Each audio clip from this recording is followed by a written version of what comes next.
Hello everyone, कैसे हैं आप सब। एक बार पुनः शिव कोचिंग क्लासेस पर स्वागत है। 11th क्लास की फिजिक्स में चैप्टर सेकेंड चल रहा बच्चों, सरल रेखा में गति।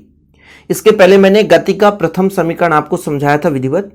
छोटे छोटे लेक्चर के माध्यम से आपको सारे टॉपिक कवर कराए जाते हैं, ताकि एक लंबा लेक्चर में क्या बोरिंग भी हो जाता है और आपको पढ़ने में भी मजा नहीं आता। इसलिए हर एक क्वेश्चन को हम एक वीडियो लेक्चर के माध्यम से प्रोवाइड करते हैं। एग्जाम में सीधा क्वेश्चन पूछा जाता है, गति के द्वितीय समीकरण S बराबर है ना ut plus half A T या S बराबर भी not T plus half A T square को सिद्ध कीजिए या सिद्ध कीजिए, समीकरण दिया रहेगा। बीमे बीच से आता है बच्चों, लेकिन ये एक समान त्वरित गति के लिए हम यहाँ पर गति के द्वितीय समीकरण को देखेंगे। जैसे मैं कहता हूं कि कोई वस्तु यहाँ पर स्थित है, ये बिंदु हमारा ए है और बच्चों ये बिंदु बी है, यहाँ तक गति करता है। तो यहाँ से यहाँ तक जाएगा तो कुछ ना कुछ विस्थापन होगा। जब वस्तु वापस आ जाता है तो विस्थापन शून्य हो जाता है। तो यहां पर मैं कहता हूं कि यहां से जब वस्तु गति करता है तो उसका एक समान त्वरण होता है।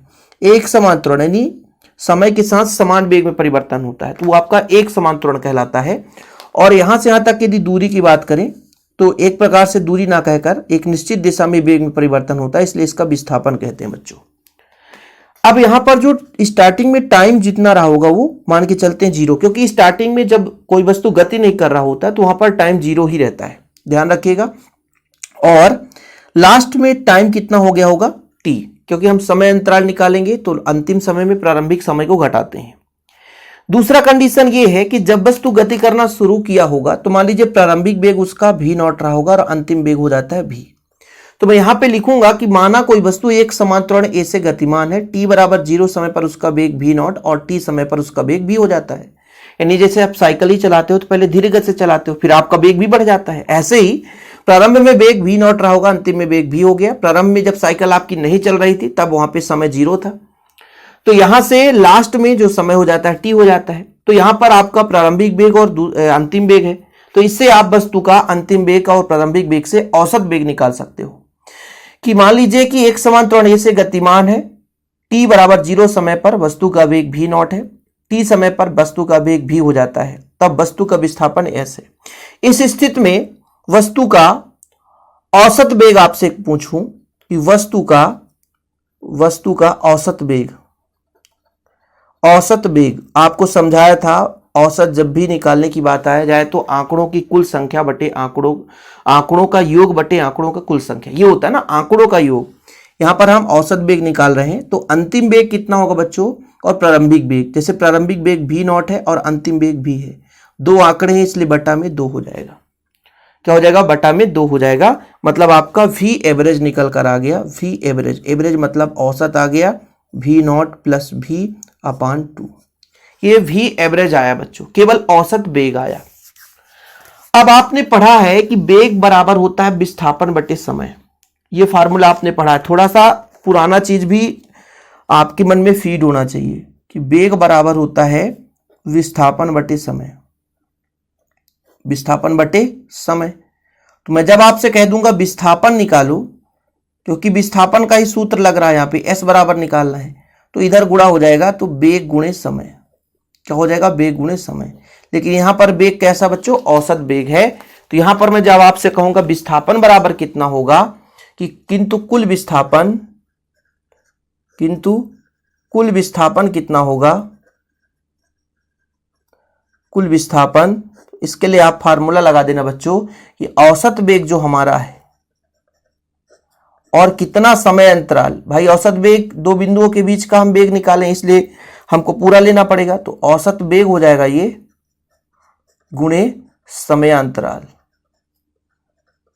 ठीक है, ये औसत वेग ही है, ध्यान रखिएगा, नहीं तो फिर कंफ्यूज हो जाओ कि सर ये औसत वेग नहीं है, क्या है कैसा है। कुल विस्थापन को हम S से रिप्रेजेंट करते हैं। ठीक है, किससे रिप्रेजेंट करते हैं बच्चों? S से रिप्रेजेंट करते हैं। चलो S से रिप्रेजेंट करेंगे और फिर औसत वेग कितना अपना v not plus v upon 2 into समय अंतराल। अंतिम समय में से प्रारंभिक समय को हम घटा देंगे, अंतिम समय में से प्रारंभिक समय को हम घटा देंगे, तो आपका S बराबर आ गया v नॉट प्लस v अपान 2। फिर बच्चों गुणा में आपका t है तो t रहने दो, इसको एक समीकरण दे दो, इसको एक समीकरण दे सकते हो और इस समीकरण में गति का प्रथम समीकरण जो होता है बच्चों उससे लगाएंगे कि गति के प्रथम समीकरण से, गति के प्रथम समीकरण v equal v not plus at का मान रखने पर रख देते हैं। बहुत सिंपल है, मतलब यहां से इसमें v नॉट का मान रख दें, सॉरी v का मान रख दें। बहुत सिंपल है बच्चों। तो s बराबर कितना हो जाएगा, देखना v नॉट है रहने दो, v के जगह क्या हो जाएगा v not plus at divide by 2, फिर आपका t है तो t रहने दो। अब इसके आगे कैलकुलेट करो तो देखिएगा v not 2v not plus at, ठीक है, डिवाइड बाय 2 इंटू टी।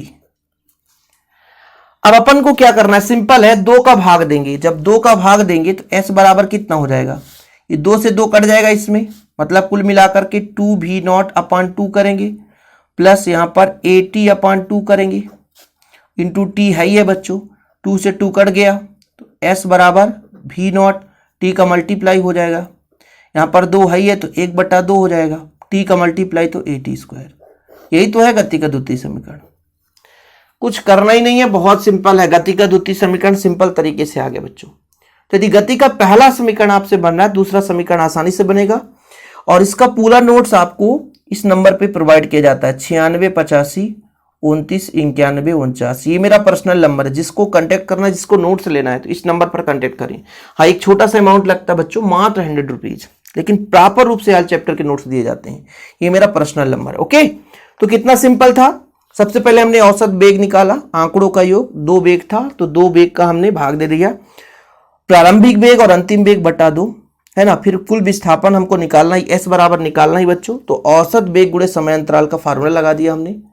तो ये आपका आ गया गति के प्रथम समीकरण, v बराबर v नॉट प्लस at का मान रख दिया यहाँ पे, ठीक है। तो चीजें क्लियर हो गई होगी, सिंपल है, ठीक है। यहाँ पे वैल्यू पुट किया हमने समीकरण में, v नॉट प्लस at।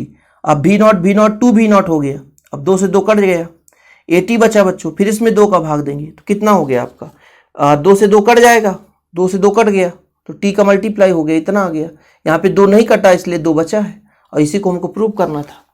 उम्मीद करता हूँ भले ही छोटा सा वीडियो लेकिन पसंद आया होगा। कांटेक्ट नंबर दे दिया हूँ, जिसको नोट्स लेना है तो ले सकता है। फिलहाल अभी के लिए इतना ही। जय हिंद, वंदे मातरम।